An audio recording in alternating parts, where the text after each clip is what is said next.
ओम शांति। बाबा के 28 तरीके के महावाक्य। मीठे बच्चे, तुम जितना बाप को याद करेंगे उतना आत्मा में लाइट आएगी। ज्ञानवान आत्मा चमकीली बन जाती है। प्रश्न है, माया किन बच्चों को जरा भी तंग नहीं कर सकती? उत्तर है, जो पक्के योगी हैं,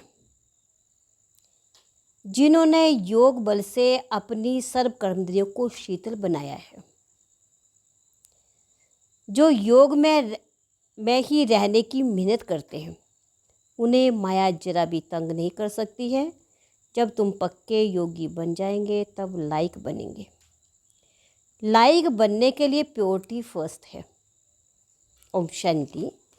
मीठे मीठे बच्चों को बाप बैठ समझाते हैं, अज्ञान के कारण तुम्हारी आत्मा डल हो गई है। हीरे में चमक होती है, पत्थर में चमक नहीं होती है, इसलिए कहा जाता है पत्थर मिसल डल हो गई है। फिर जागती है तो कहा जाता है ये जैसे पारस मणि है। अब अज्ञान के कारण आत्मा की ज्योति डिम हो गई है, काली नहीं होती है। नाम ये रखा हुआ है, आत्मा सबकी एक जैसी होती है। शरीरों की बनावट अनेक प्रकार की होती है, आत्मा तो एक ही है। अब तुम समझते हो हम आत्मा हैं, बाप के बच्चे हैं। ये सारा ज्ञान था, वे फिर धीरे धीरे निकल गया। निकलता निकलता आखिर कुछ नहीं रहता तो कहेंगे अज्ञान। तुम भी अज्ञानी थे, अब ज्ञान के सागर से ज्ञानी बनते हो। आत्मा तो बहुत सूक्ष्म है, इन आँखों से देखने में नहीं आती है। बाप आकर समझाते हैं, बच्चों को नॉलेजफुल बनाते हैं, तब सुजाग हो जाते हो। घर घर में सोजरा हो जाता है। अभी घर घर में अंधेरा है, अर्थात आत्मा डिम हो गई है। अब बाबा कहते हैं मुझे याद करो तो लाइट आ जाएगी, फिर तुम ज्ञानवान बन जाएंगे। बाप किसकी गलानी नहीं करते हैं, ये तो ड्रामा का राज समझाते हैं। बच्चों को कहा जाता है ना, ये तो सब मूढ़मती हो गए हैं।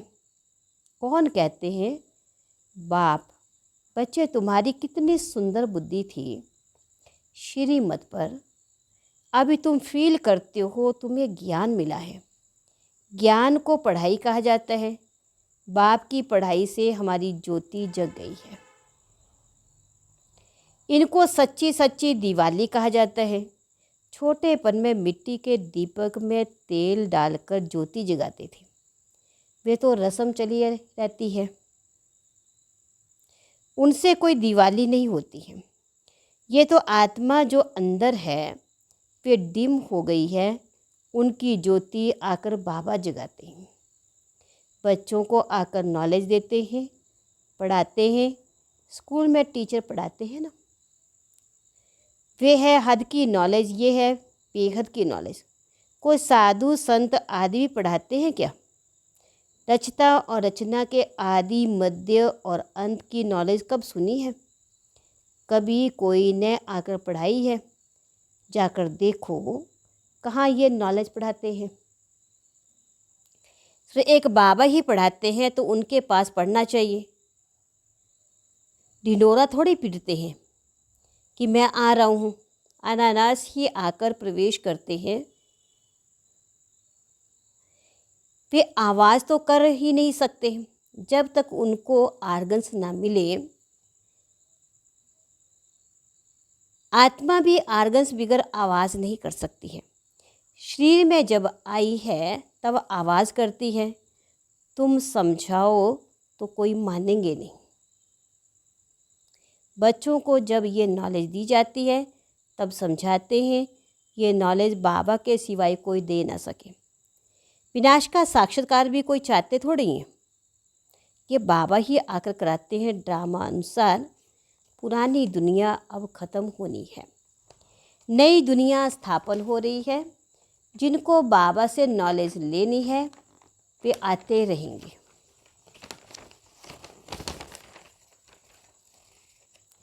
कितनों को ज्ञान दिया होगा।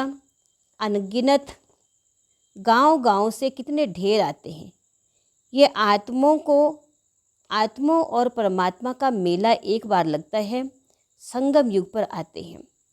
बाप आकर नई दुनिया की स्थापना करते हैं, ताकि जिनकी ज्योति जगाते हैं वे फिर जाकर औरों की ज्योति जगाते हैं। अभी तुम बच्चों को वापिस जाना है, इसमें बुद्धि से काम लेना होता है। भक्ति मार्ग में है अंधियारा, ज्ञान देने वाला एक बाप चाहिए। बाप आते हैं संगम युग पर, पुरानी दुनिया में ज्ञान मिल ना सके। मनुष्य के ख्याल में है अभी तो 40,000 वर्ष पड़े हैं, बिल्कुल ही घोर अंधियारे में है। समझते हैं 40,000 वर्ष के बाद भगवान आएगा, जरूर आकर ज्ञान दे, सदगति देंगे।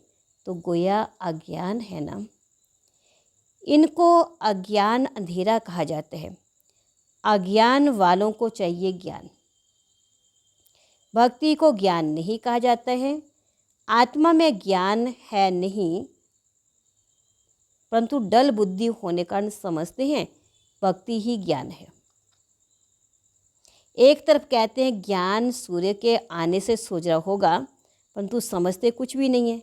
गाते हैं ज्ञान सूर्य प्रगटा, किसके लिए कहते हैं ज्ञान सूर्य? कब आया वे कोई जानते नहीं है। पंडित आदि होगा तो कहेगा जब कलयुग पूरा होगा तब सोच रहा होगा। ये सब बातें बाप आकर समझाते हैं, बच्चे नंबरवार समझते हैं। टीचर बच्चों को पढ़ाते हैं, एक रस बच्चे नहीं पढ़ेंगे। पढ़ाई में एक रस मार्क्स कभी होती नहीं है। तुम जानते हो ये बेहद का बाप आया हुआ है। अब पुरानी दुनिया का विनाश सामने खड़ा है। अभी बाप से ज्ञान लेना है और योग भी सीखना है। यहाँ से विकर्म विनाश होंगे। बाप कहते हैं इस संगम पर ही आकर इस शरीर का लोन लेता हूँ, अर्थात प्रकृति का आधार लेता हूँ। गीता में भी ये अक्षर है और कोई शास्त्र का नाम बाबा नहीं लेते हैं। एक ही गीता है, ये है ही राजयोग की पढ़ाई, नाम रख दिया है गीता। इसमें पहले पहले लिखा है भगवानुवाच। अब भगवान किसको कहा जाता है? भगवान तो निराकार है, उनको अपना शरीर तो नहीं है। वे है निराकारी दुनिया जहाँ आत्माएं रहती हैं।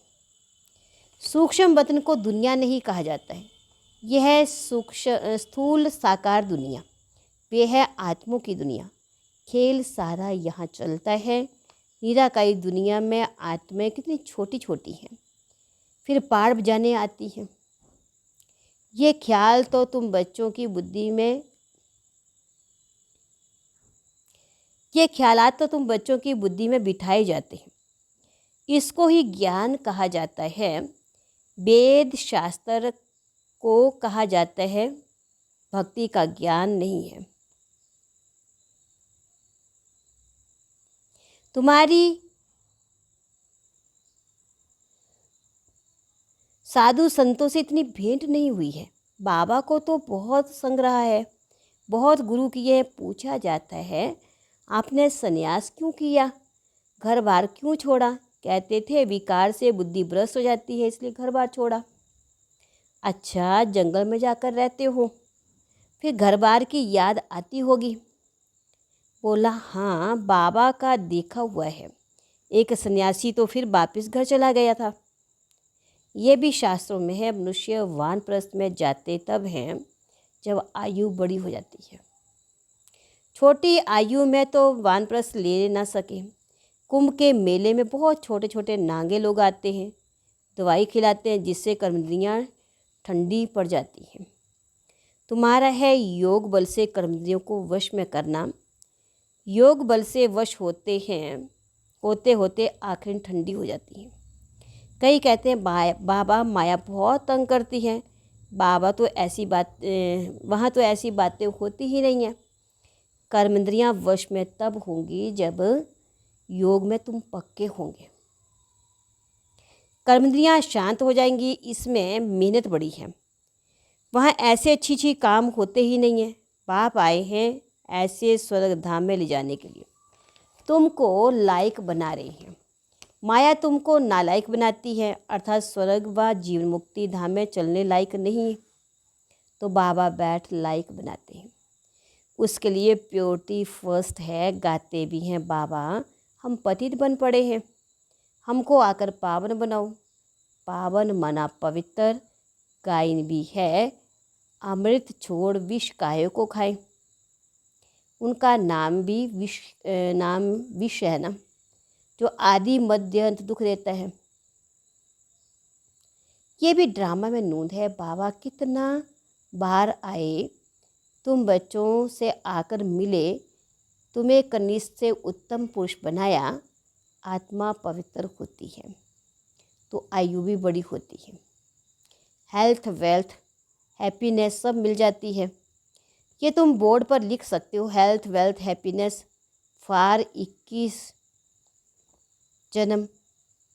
बाबा से ये वर्षा मिलता है 21 जन्मों के लिए। कई बच्चे बोर्ड लगाने से भी डरते हैं। बोर्ड तो सबके घर पे रहता ही है। तुम सर्जन के बच्चे हो ना, तुमको हेल्थ, वेल्थ, हैप्पीनेस सब मिलती है, तो तुम फिर औरों को भी दे सकते हो। तो क्यों नहीं बोर्ड लिख देते हो। तो मनुष्य आकर समझे कि भारत में आज से 5,000 वर्ष पहले हेल्थ, वेल्थ थी, पवित्रता भी थी। बेहद के बाप से वर्षा 1 सेकंड में मिलता है। तुम्हारे पास बहुत आएंगे। तुम बैठ समझाओ, यही भारत सोने की चिड़िया थी, इनों का राज्य था, फिर ये कहाँ गए। 84 जन्म पहले ये लेंगे, ये नंबर 1 है, यही फिर लास्ट नंबर में आते हैं। बाबा कहते हैं अब तुम्हारा 84 का चक्कर पूरा हुआ, फिर शुरू होना है।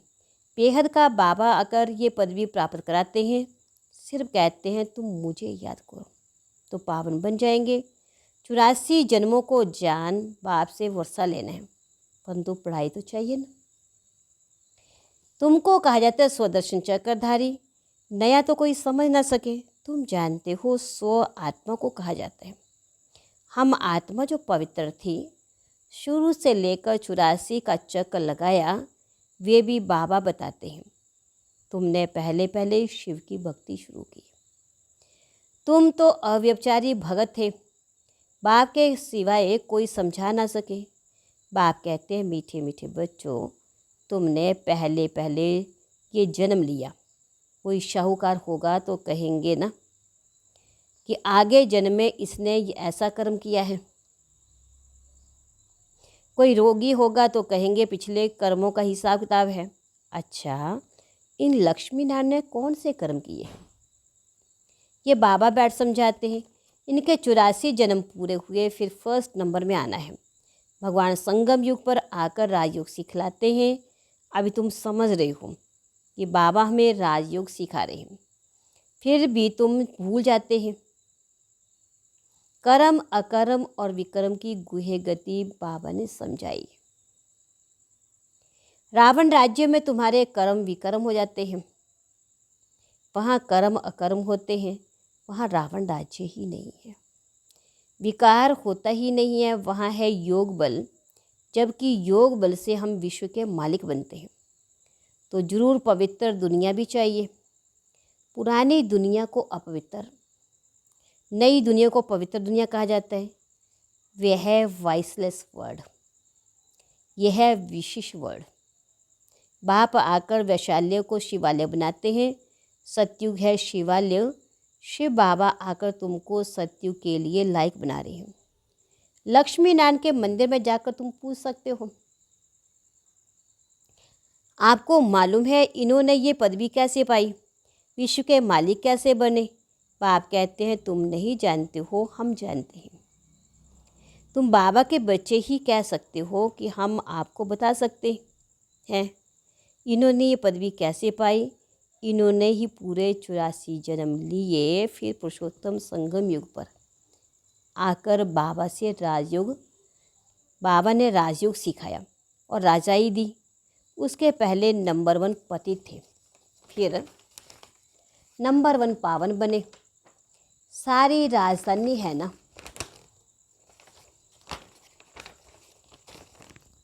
तुम्हारे चित्रों में सब क्लियर है। इन्हों को राजयोग किसने सिखाया? ऊंच से ऊंच परमात्मा, देवताएं तो सिखा ना सके, भगवान ही सिखलाते हैं, जिसको नॉलेजफुल कहा जाता है। बाप टीचर, सतगुरु भी कहा जाता है। ये सब बातें वही समझ सकते हैं जिन्होंने शुरू से शिव बाबा की भक्ति की होगी। मंदिर बनाने वालों से तुम पूछो, आपने ये मंदिर बनाया है, इन्होंने ये पदवी कैसे पाई? इन्हों का राज्य कब था? फिर ये कहाँ गए? अब ये कहाँ है? तुम 84 की कहानी बताओ तो बहुत खुश हो जाएंगे। चित्र पॉकेट में पड़ा हो, तुम किसको भी समझा सकते हो।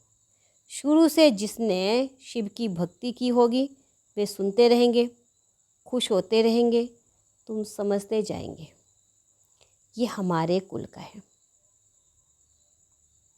दिन प्रतिदिन बाबा बहुत सहज युक्ति बताते हैं, तुमको अब समझ मिली है। परमपिता परमात्मा सबका सद्गति दाता है। 21 जन्मों के लिए सतयुगी बादशाही मिल जाती है। 21 जन्मों का वर्षा इस पढ़ाई से मिलता है। टॉपिक भी बहुत है। वैशाल्य और शिवालय किसको कहा जाता है?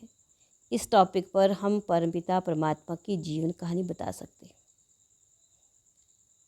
लक्ष्मी नारायण के 84 जन्मों की कहानी, ये भी टॉपिक है। विश्व में शांति कैसे थी, फिर अशांति कैसे हुई, अब फिर शांति कैसे स्थापन हो रही है, ये भी टॉपिक है ना। अच्छा, मीठे मीठे सीख लदे बच्चों प्रति माता पिता बाप दादा का याद प्यार गुड मॉर्निंग। रूहानी बाप की रूहानी बच्चों को नमस्ते। रूहानी बच्चों की रूहानी बाप दादा को दिलवा जान सिकवा प्रेम से नमस्ते, ओम शांति। धारणा के लिए मुख्य सार है, अब उत्तम पुरुष बनने के लिए याद के बल से आत्मा को पवित्र बनाना है। कर्मेंद्रियों से कोई भी विकर्म नहीं करना है। उसे ज्ञानवान बन आत्मा को सुजाग करने की सेवा करनी है। आत्मा रूपी ज्योति में ज्ञान योग का घृत डालना है। श्रीमत पर बुद्धि को स्वच्छ बनाना है। वरदान है, पॉइंट स्वरूप में स्थित हो, मन बुद्धि को नेगेटिव के प्रभाव से सेफ रखने वाले विशेष आत्मा भव। जैसे कोई सीजन होती है तो सीजन से बचने के लिए उसी प्रमाण अटेंशन रखा जाता है। बारिश आएगी तो छाते, रेनकोट आदि का अटेंशन रखेंगे। सर्दी आएगी तो गर्म कपड़े रखेंगे। ऐसे वर्तमान समय मन बुद्धि में नेगेटिव भाव और भावना पैदा करने का विशेष कार्य माया कर रही है। इसलिए विशेष सेफ्टी का साधन अपनाओ। इसका सहज साधन है एक पॉइंट स्वरूप में स्थित होना। आश्चर्य और क्वेश्चन मार्क के बजाय बिंदु लगाना, अर्थात विशेष आत्मा बनना। स्लोगन है, आज्ञाकारी वे हैं जो हर संकल्प, बोल और कर्म में जी हजूर करता है। आज्ञाकारी वे हैं जो हर संकल्प, बोल और कर्म में जी हजूर करता है। अच्छा, ओम शांति।